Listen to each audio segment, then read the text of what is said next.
go to Mars. What's up, everybody?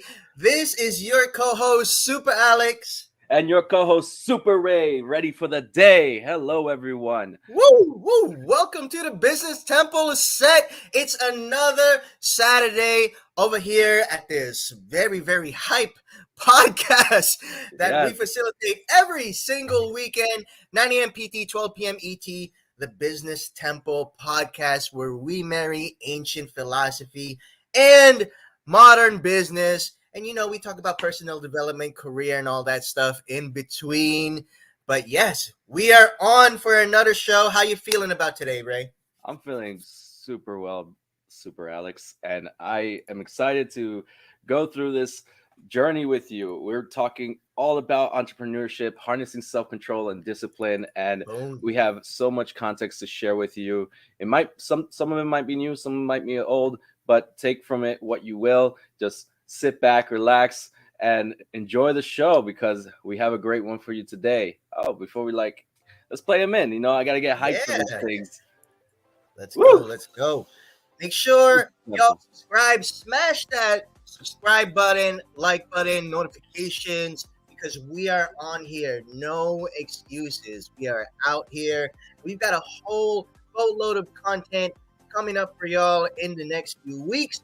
Why is that? Because I'm going to New York, gonna see my brother Super Ray. We're gonna be doing TBT shows live, in person, together.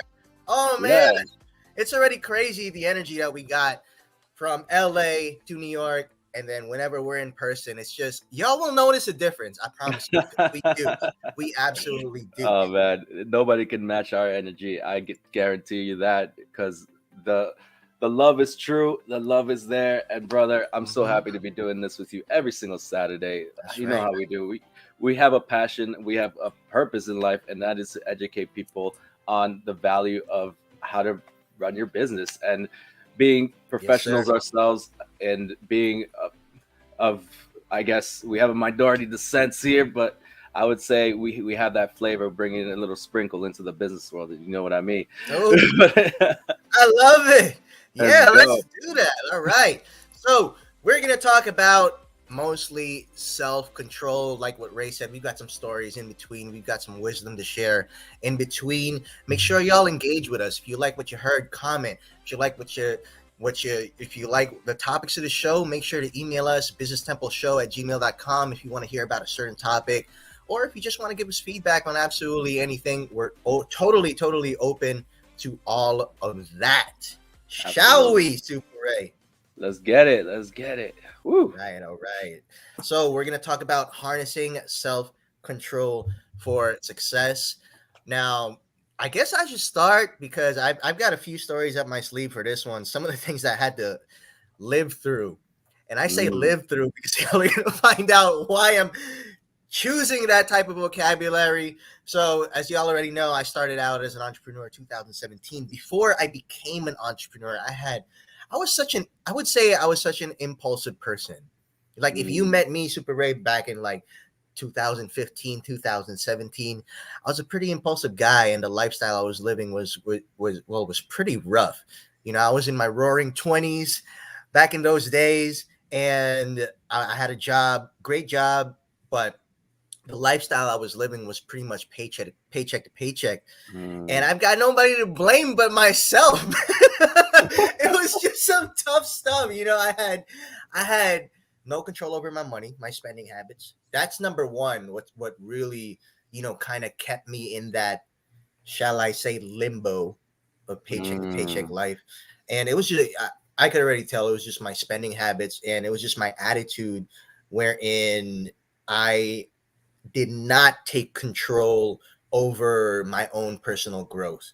And to me, I think there are two sides of self-control. So number one, obviously, is the side where you're controlling your urges, you're controlling your desires, taking a very stoic approach to it, and making sure that you are disciplined enough to delay the gratification, whatever it is you need to do to achieve whatever outcome you want to achieve. Now, the second part that I feel like is true for self-control, and I don't think many people think about this, let me know what you think, Ray, is you taking ownership, and the only thing anyone can really control is yourselves, Yourself, yeah. right? So taking ownership of that control and putting direction in your life, like I mentioned earlier, is about the Mm, personal growth part. I think that's a form of self-control for me, and both definitely took place when I made the decision to become an entrepreneur back in 2017. There's a lot more context to that. I'll explain it later, but that's a start for me, man. Where are you coming from with this? ooh, I say there were moments in my life where I was very stringent, and I I'm the type of person that I do have discipline, and it's kind of like been instilled since I was young. And Mm-hmm. the reason was is because I was a fat kid. I was a nerd. I got the high grades. I was the one that you'll find after school studying math and just continuing to do that because one, it wasn't. I did enjoy studying, but it was also because I didn't want to go outside and get bullied and picked on and beat up Damn, bro. for another day in a row. But it, I was disciplined in that sense where I was always that person that was like into his studies and I don't know, I feel like that's where that came from too. But then as I grew older and I felt that okay, there's other areas in my life that I need more discipline in, and that was eating. Mm. I over of course I was fat, I overate, and I'm sad too because I was getting bullied and picked on, so that made it worse. So now they have the not only internal factor but the external factors as well that caused that lack of discipline in my eating behaviors. But it wasn't until I found another discipline, Muay Thai, which really just kind of opened my eyes to the world in of MMA, of fighting. And I was always into wrestling, but I got really heavy into UFC. I started training Muay Thai, then I started doing Brazilian Jiu Jitsu for a couple of years, and that really taught me what I needed to know to just maintain that center, that core, and also never to like give up, to keep going Yeah. through times that are tough and fighting through things. No matter how hard things can get, you can just get up and keep on going. Like my trainer used to say. I remember specifically one day when I just got kicked in the neck, What? down, and was just out for the count, and I was not getting up. That guy kicked me so hard I was seeing stars. But my trainer came up to me and was like, right? You got to get up, with his thick Australian accent. Mm-hmm. Mm-hmm. You just got to get up and keep on fighting. And lo and behold, I mean, I just got up there in that ring and started fighting again. I can't tell you about the outcome because I definitely lost that one, but still, it was that encouragement to just get up and keep on Yeah. fighting. And it was great. And he's so funny. I mean, even when I'm tired, he was like, right, your sugar levels are low. What you need is a banana. Oh man, I'm so amazed about that story that you would relate self-control with martial arts. Yes. I mean, That's awesome. isn't it like uh, Bruce Lee that kind of coins that terms about, and that's kind of like where people think of martial arts and kung fu and fighting as a sort of discipline of one's body, because the things that you can do are incredible with yourself. I mean, we can get into the philosophical side because I know we did a whole episode on self discipline, and one of the core elements there, like with Marcus Aurelius and being stoic and Yes. their ideas. And one of the main ideas of it is like finding a purpose or finding a reason to doing what you're doing. And I think that mental strength is just as important as your physical strength. I absolutely believe that, if not more important. Mm-hmm. You know what I mean? You could have the physical strength to last you a couple of rounds, but what will finish the rounds or finish the fight would be the mental strength. You're just Yeah. fighting with your own mind there, basically. Once you get in that ring, I could totally relate being a little bit of a martial artist myself. Once you get in that ring, you're just really facing yourself. And a lot of people don't have the opportunity to really face themselves and see what they're made of. Mm-hmm. And I know you and I have been put in positions where we've had to see what we're made of multiple times. You know what I mean? And one such story for me So my thing with self control, my main thing, my main enemy with self control has always been my spending habits, and once again the way I would manage my personal growth. So when I became an entrepreneur, the importance of self-control for me was such a huge lesson that I had to first learn before I could succeed. Mm. Because man, the entrepreneurial arena, it kicked my ass, bro, every fucking day. It was just so hard. I What are could some not. like money Oh mistakes my that you god. made that you might be comfortable with sharing here? Oh yeah, Some definitely. money I mistakes that you made that you could share, and hopefully a few so people get some lessons. in the beginning of my entrepreneurial career, luckily I did not make any money mistakes because I had already been aware of the mistakes I have been currently making with money. Mhm. And I knew for a fact that if I brought this habit into entrepreneurship, my career, it would be shit. But one of them would be spending on shit that I don't need. I was so impulsive with my money, man. What Like kind of shit did you buy? stuff, bro. Like clothes. When I go out, I splurge. Um, and I was just not.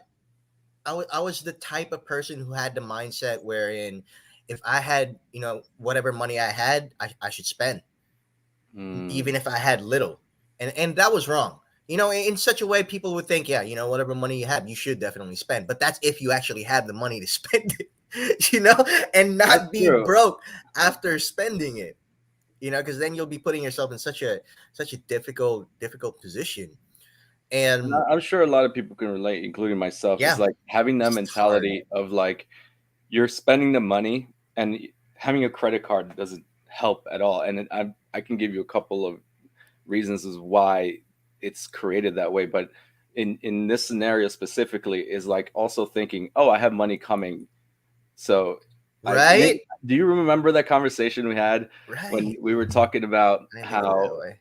like this meal, like you were okay with paying for it? I'm like, nah, bro, like it's okay, we split it, whatever. It's like, no, no worries. Hmm. I'm selling this. I'm gonna have money coming. It's okay. Like, and I'm thinking like Yes. that's not a great way of thinking of your finances. Like I Hmm. have money Hmm. coming, so I can spend this now, and it's gonna be fine later.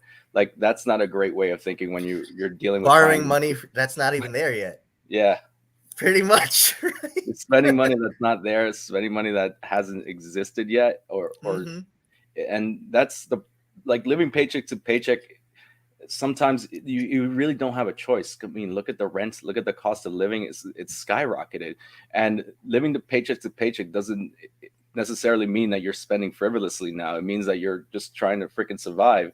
But what's difficult is like if you can't put aside the little that you accumulate for another time, and that's called uh, just it's called delaying self gratification. So if you Hmm. delay that self gratification and not spend the money for a little bit, you can end up saving it and have a better outcome in the future. And that's what I think about when I'm thinking about how I save my money. That this is a temporary decision, a temporary struggle, so I can have something better later on. I feel like that's such an important way to look at it when it comes to entrepreneurship as well. A lot of people like to talk about an overnight success. You see somebody who is who's trending on their socials, and you're like, hey man, this guy's just an overnight success, or this woman's just an overnight success. But then there's so much hard work that went into that, Hmm. before they actually became that success that you now suddenly see all over social media or wherever you have seen them. And to me, there's so much delayed gratification involved. I know I had to learn that the hard way. Um, it Such as in one scenario wherein I was 2 years in my career, 2019, I first received my big break in entrepreneurship, got a pretty good amount of money, and the first thing I didn't do was spend it. That was such a shift in my perspective, because that's not in my usual behavior. And Mm. I know that I'm a very, I'm a spendthrift, man. Like I spend money, you know what I mean? And so I got to make more money. And that time when I got my big break, I was just like, you know what? I'm gonna keep this in my pocket. I'm gonna, open my banking app from time to time and just check how much money I got, and that makes me feel good. Holding money makes me feel good. And so that was the turning point. That was the turning point for me, man. I ironically just getting that big break and making the conscious decision to break a pattern Hmm. really, really turned it around. I It mean, still does. it's also comes from like the reason we spend money and want to spend it, and that's kind of like the impulse is like we might not be here tomorrow, Mm-hmm. we Mm-hmm. not might not be able to enjoy it the next day. So why am I saving? Why am I doing this? And finding a reason is important, and it, I think is just as important as the accumulation of money is finding the reason of why you accumulating so much money. And in certain scenarios, when you receive a large sum of money and your impulse is to kind of like hold on to it, is because you're seeing that as more of a safety net. You now have Mm-hmm. a safety net, and that's a great thing to have.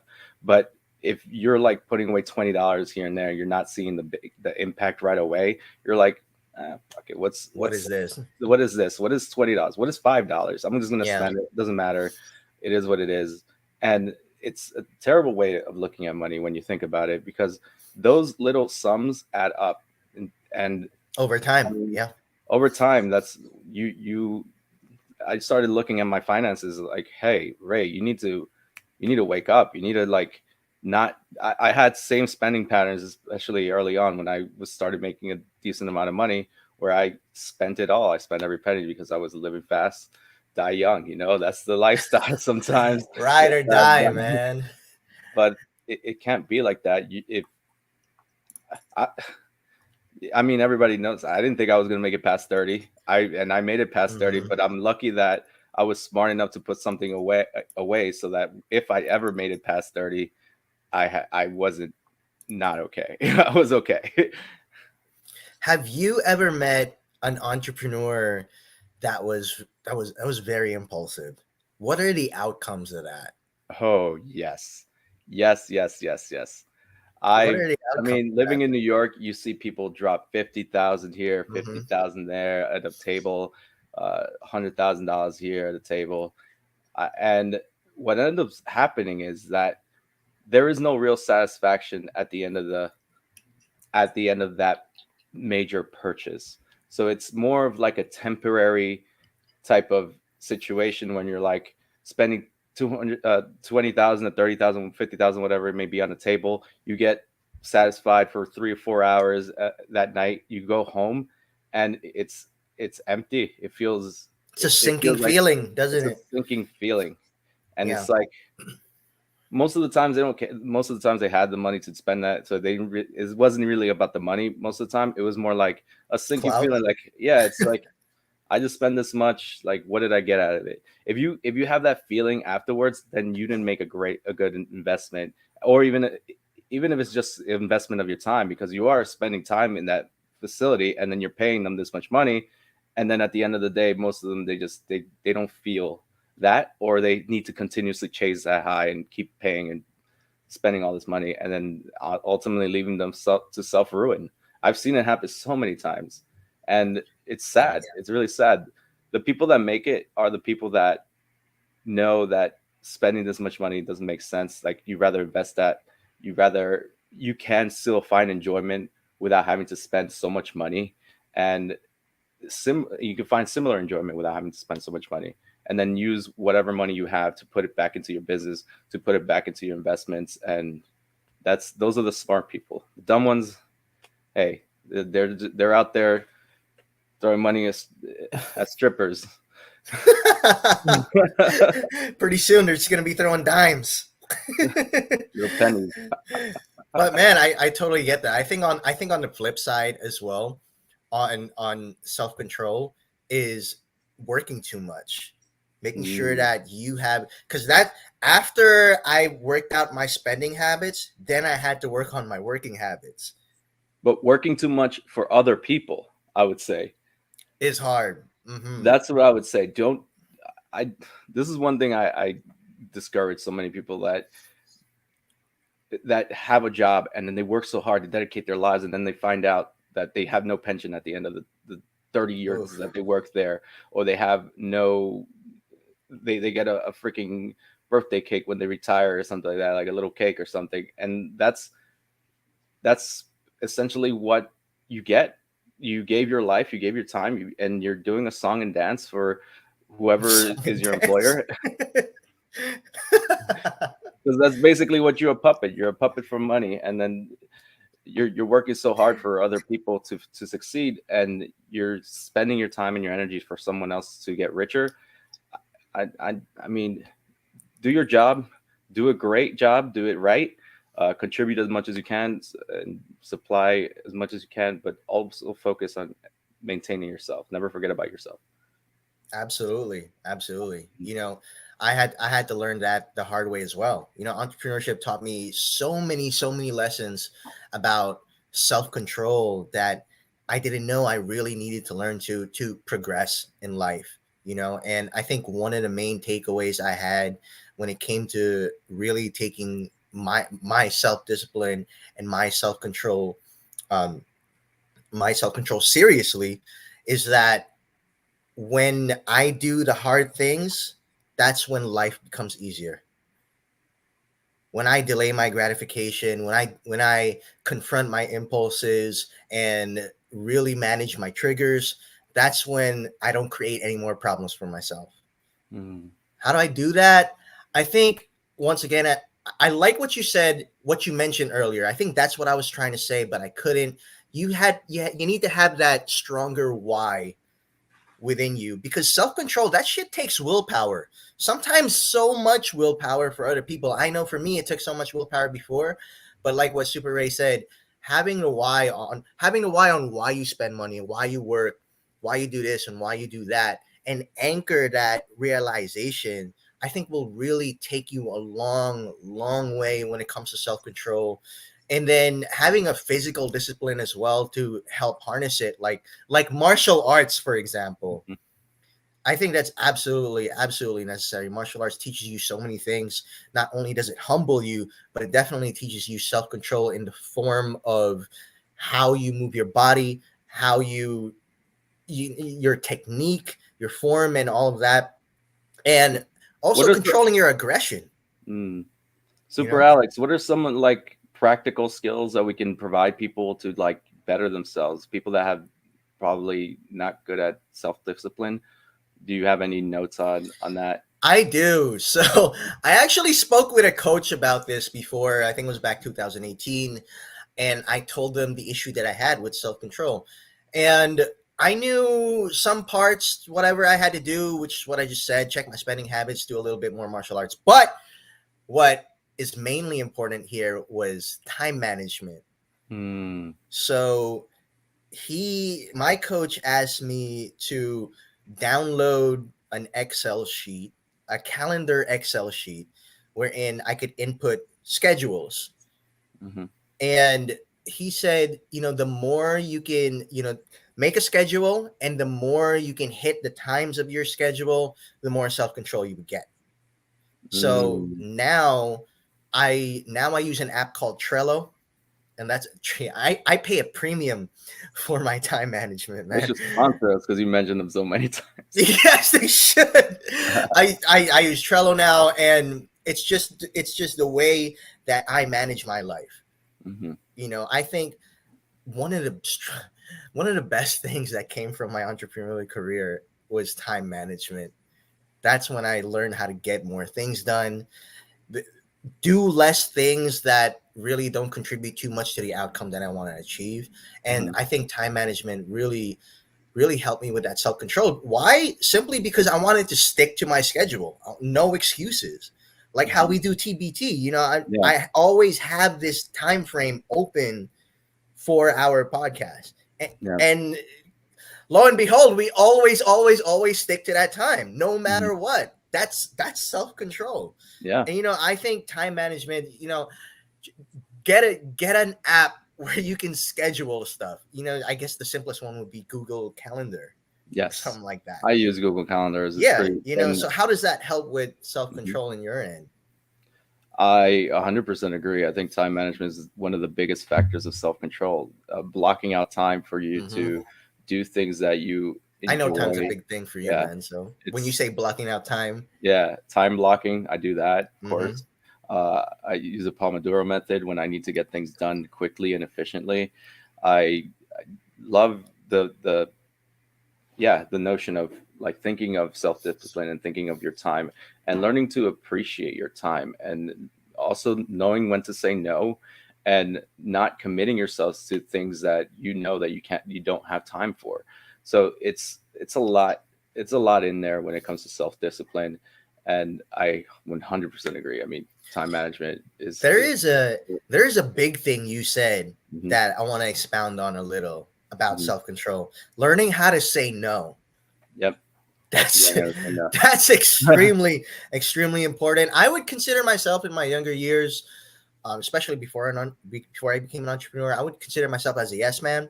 Especially if my Mhm, employer told me to do something, I'd be like, okay, yes, let's do it. I do that shit with a smile on my face, and I didn't realize too much about the importance of saying no and the leverage that saying no brings, and also the benefits that saying no brings. And I just didn't want to be that person that people would think that and this naysayer. person rejected me, this person said Mhm, no to me, what a fucking killjoy or whatever, you know what I mean? I didn't want to be that person, but then I realized the importance of it, because when I do say no, that means I'm not compromising myself. yeah. That means I'm not compromising whatever schedules I laid down, whatever money I have saved up, or whatever things I will be compromising because I'm saying yes. Mhm, So I think it's very important to really practice or learn how to say no. Very, mhm. very important. I'm not sure about you, Ray. Where were you always saying no to people, or did you come I up from a point of where you were I a yes started person too? learning how to say no more when I started like doing Your Voice New York. It started learning more about uh, myself and understanding myself, and the ability to say no is very important. I left six-figure jobs because I pride myself in my and in the things that I do, and I don't have a issue saying no to people, whether they offer me 130,000, 500,000, whatever it may be, to work on a project or work on or do a job, and I if it doesn't sit right with me, if it doesn't work well, then to me it's not a loss at all. For me, it Hmm. feels like a win. And even in social situations, not just in business, that it goes a long way. Something better might come along. If that something better doesn't come along, and still okay. But I I'm the type of person that yeah, I'm at a point where I am more comfortable with saying no. In the past, it was yes, like you said, Alex. It's like you want to please everybody. You want to be Yeah, there we the go. person that Yeah. is that people can count on. That you'll always say yes to whatever comes along. But the thing is, most of the times, people don't respect people like that. And if you want to feel respected, if you want to be respected, you have to say no. Sometimes you have to say that you have to put boundaries and set boundaries for yourself, and let people know that this is not a person that you're just gonna bend over and have your way with. This is a person you're gonna have you're doing business with. This is someone that is serious. Yeah, That's that TBT humor right there, I mean man. that's Only what's in up. TBT we would say that, but I totally agree, man. I And do y- I do you know, want have I do have one thing to say, and that's go. as far as when it comes to trying to find self discipline, and that is a newer concept that I've come to love and use a lot. Is is so weird, but it's like picturing myself watching myself in like in an astral Okay. projected form. Like, is this something that I would want to be doing right now? Is this something that Ray himself, as the business person, or as like the fighter, or as a person that I envision myself, like the ideal person is watching me and looking at me and then seeing what I'm doing and thinking, and then what is that person saying? And if that person is telling you that you should not be on your phone playing video games or Hmm. spending your time watching this show for like 3 hours in a row, then you need to listen to that person. And that person knows what you need to be doing, and most of the time we all know what we need to be doing. I think that's a given. Like Yeah. it, I don't know, like if it's not is it the same with you, Super Alex? If you kind of have an idea like where you want to go, what you want to do, who you want to be, and who you want to become, and that person is there, and you're trying to achieve that goal and trying to be that person. So if that person is telling you, "Hey, you shouldn't be doing this, or you should be doing that, or instead of doing this, you should do that," like you listen, you would listen. So that's something that I practice now, where I just kind of have that weird my mythical or That's imaginary meta, self bro. is That's myself going motherfucking meta, man. like, Really, bro. No, no, that absolutely yeah, makes so much sense. One of my mentors before, ironically, has told me that, hey, you gotta imagine that your life is like a movie. You know yeah, what I mean? And you're the one watching it. Obviously, do you like what you see? yeah. You know, are you on at the edge of your seat? Are you excited? You know, are you rooting for this person, or are you like, God damn, fuck this? What is this guy doing? You know what I mean? What are you like when you're watching that? And I think that's once again such a meta awareness Hmm. that once you have of yourself, it's such a powerful thing to look towards. And I've spoken about that in public speaking engagements a couple of times. I used to call that the internal GPS. Yeah. And whenever it's blinking, that's when you really got to listen to it. And I do agree with you that self-control, it could be a blinking light, you know, it could be an internal GPS for a lot of us. And goes to say, me too, that a lot of us don't listen to that blinking light, Oh, you the know. check engine light in the car. It's like Ding, you, ding, you ding, just keep ding. you keep ignoring it until it becomes a bigger problem, and Mhm. there's something you shouldn't do. Don't listen. Yeah, I I I 100% agree on that notion too. Like, think if you think of yourself. Oh, and the other one is like, think what if you were to think of yourself as a car, like what kind of car would you envision yourself being? Are you like a Hyundai, Toyota, or are you a Ferrari or Uh-huh. a Lamborghini? Like who like how do you envision yourself? And that's also a powerful way of thinking of self-discipline, because if you have a shitty car, you're not going to take care of a shitty car. It's a hoopty, it's terrible. But if you have a nice car, you want to maintain it, you clean it, you want to make it shine. And Hmm. in a way, that's kind of like your persona and your appearance. You want that, you want people to see you for who you are, and you want to shine through. You want to make sure that you're taking care of yourself. You're practicing self-discipline, which is a key component of looking sharp and being on top of your game. And it's self-discipline. It is a form of self-love, self-care. So make sure to, yeah, practice self-discipline. I love that. I'm not even gonna try to top that. Self control is self care. Yeah. People, thank you for dropping that nugget of wisdom. So I learned something, man. I hadn't thought about it like that. I hope y'all learned so much too. Such a beautiful episode today. Mhm. You know how we do it every single weekend here at the Business Temple. Thank y'all for watching us. We are back next Saturday as well, 9 a.m. PT, 12 p.m. ET. Make sure y'all subscribe to our Facebook, Instagram, LinkedIn, all of our socials. We give lots of updates there about the next episode. But once again, stay tuned. We are live here on YouTube. Peace. Peace.